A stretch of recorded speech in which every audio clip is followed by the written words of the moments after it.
Hello everybody, welcome back to FiddleUP. I'm Emerald Ray, and today we're going to be talking about crowdfunding. Now, crowdfunding is one of those things that has changed a little bit, but it's kind of maintained the same format. And I hope this video will stand the test of time because I'm always worried about that the things are going to change very quickly, and suddenly, maybe it's just who knows, just the stress of being a musician these days, just things changing so quickly. It's almost like, you just can't keep up. But crowdfunding is one of those things that has come in and is there to stay. I mean, it's just so great that everybody is supporting each other through these interesting times in music industry history.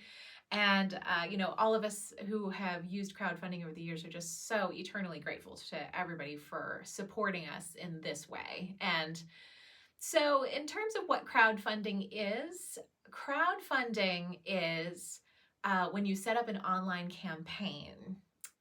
It's different from a pre-order system. A crowdfunding is sort of like a fancy pre-order system. So before we had the Kickstarters and the Indiegogos, we would collect pre-orders for an album. So this process could start anytime when you were getting ready to make an album, whether it was during the album making process or before the album started.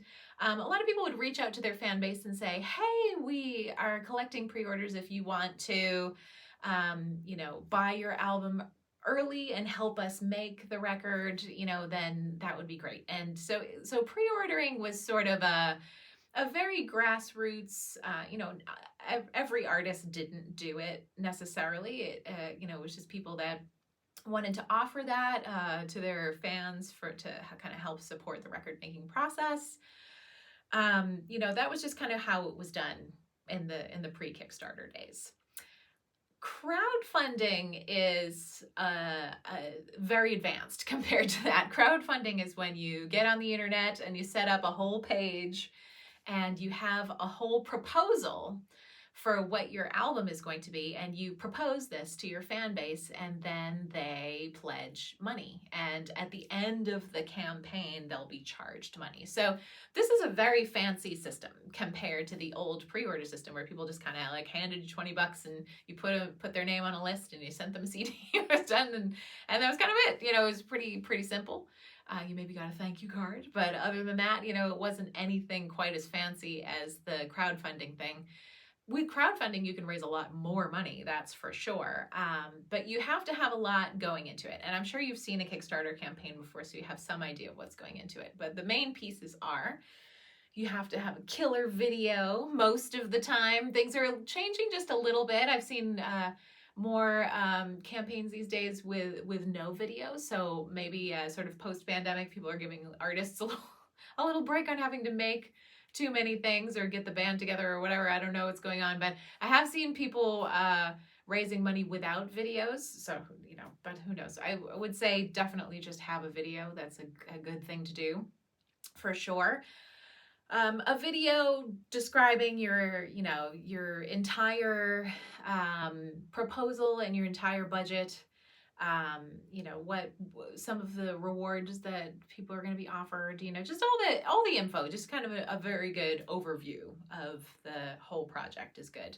And you want to do this somewhere in the grand scheme of 2 to 4 minutes.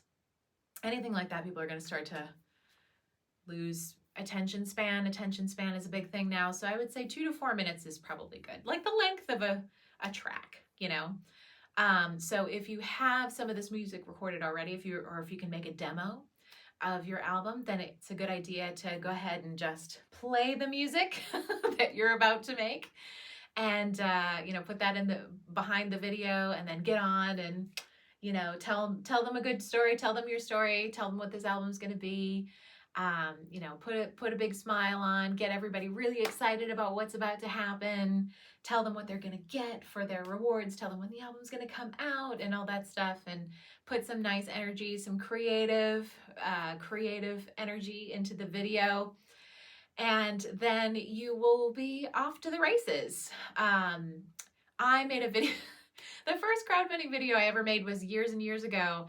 And I just used, and this was back in the early days of the iPhone too, when they first had some interesting filter apps. And what I did was I made the video look like a silent movie, because I'm a film nerd. So I made it look like a silent film. So I was silent. It was just music playing in the background, and then I was just there reacting and doing all these things, and then the little placards would come up with the information, and my dog was in it, and it was like this whole, yeah, it was just like a silent film. And so it fit into the mood of that album that I was making. You know, it was kind of it wasn't moody like a silent film. It was like one of those kind of happy-go-lucky silent films.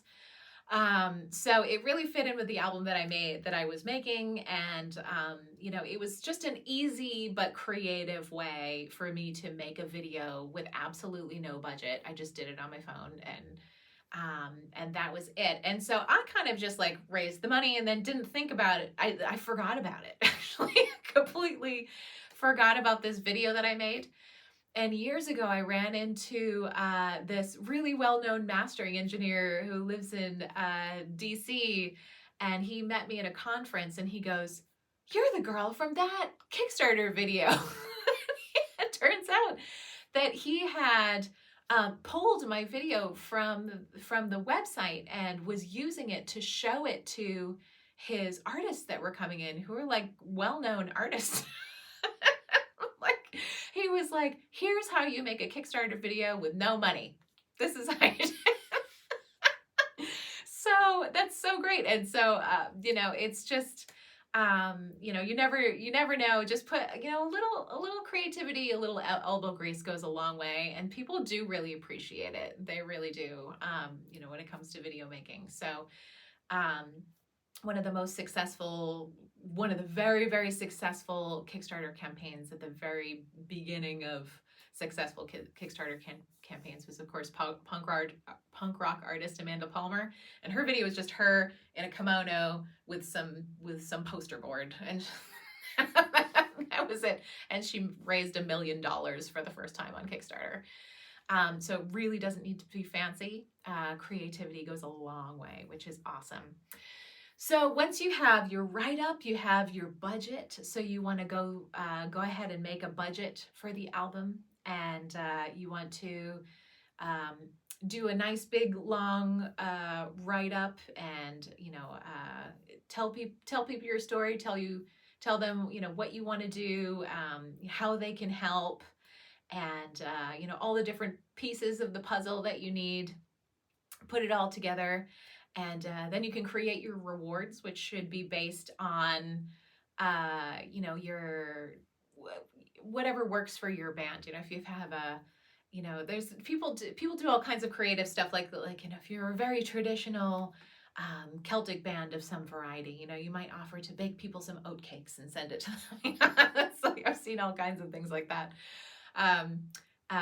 Katie McNally is a Scottish fiddle player here in the States, and she used to do gluten-free cookies for her. She did that for a couple of campaigns, which I always thought was just really adorable. So, you know, some people knit things.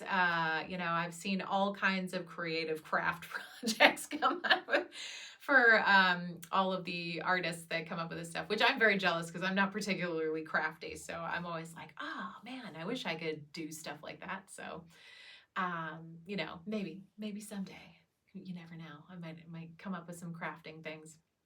But you know, so I would just put all your authenticity, all of your personal specialness into this campaign. Then once you get ready to go, you can launch your campaign, and then you're going to want to haunt your fan base, not too much, but you're going to want to haunt them a little bit, because if you only have a short amount of time, so there's short term and long term. I don't want to use too many brand names here, but Kickstarter is the one that you generally want to do that for a month. 30 days is good. Indiegogo can go for months at a time. The good thing about those short-term ones, and especially using something like Kickstarter, which is kind of a brand name, like people know what that is instantly. The good thing about that is it's short and sweet for you, so you can get it done. And the other benefit is it creates a bit of urgency, which is actually really good for making sure that people go ahead and click right away. Indiegogo, when people know that they have 3 months to do something, they will forget about it and maybe entirely. So you really are trying to grab people's attention here. So in terms of haunting people's dreams during this campaign, you want to make sure you're posting on social media every day. You don't have to do every outlet every day, but you do have to be posting about it every day. Make sure you send out emails once a week. Sending out personal emails to your super fans is a great idea. And then just, make sure you stay present. Make sure you're coming up with snappy new content for social media and you're keeping people updated and counting down the days and doing all that stuff. Because people really do want to support your campaign, and sometimes they need to hear about it like 6 times before they will remember to go ahead and click the button, or if you're catching them at the wrong time and things like that. And so every campaign I've done, I've had a whole gaggle of people at the end that were like, wait, is it over? So, and that's not their fault. That's just kind of the nature of having all this information flying at you all the time. So people really do want to support you. You want to make sure you're definitely beating them over the head with it for the whole entire campaign, which again is why Kickstarter is good, because it's just a month long or 6 weeks, or however long. And then you don't have to be doing all you can get it over with, because it is a lot of work. It really is. Crowdfunding is a whole project. You really do earn every single dollar that you make. The bigger the campaign is, the more money people are raising. They're probably having some sleepless nights over there. Like, seriously, really do earn all of that money. Even if you see a crowdfunding campaign that goes to its limit on the first day, that doesn't happen by accident. That happens because that artist did a lot of prep work. They have been telling their fan base for 6 months that they're gonna start this campaign. So the second the campaign gets started, it's all ready to go. So if somebody gets it in 24 hours, they just already told everyone months ahead of time, and everybody was waiting for it and ready. So all that work needs to get done somehow. So I hope this inspires you to maybe do your own crowdfunding campaign if you have a solo project that you want to work on, or you're working with a band and you don't really have the funds to get going, but you have a good fan base and people that want to throw some money in a hat for you. Then I hope you will consider doing this on your own. It'd be for professionals or people who are just doing a part-time for fun band. Anybody can do a crowdfund. So I hope you learned something, and I will see you in the next video.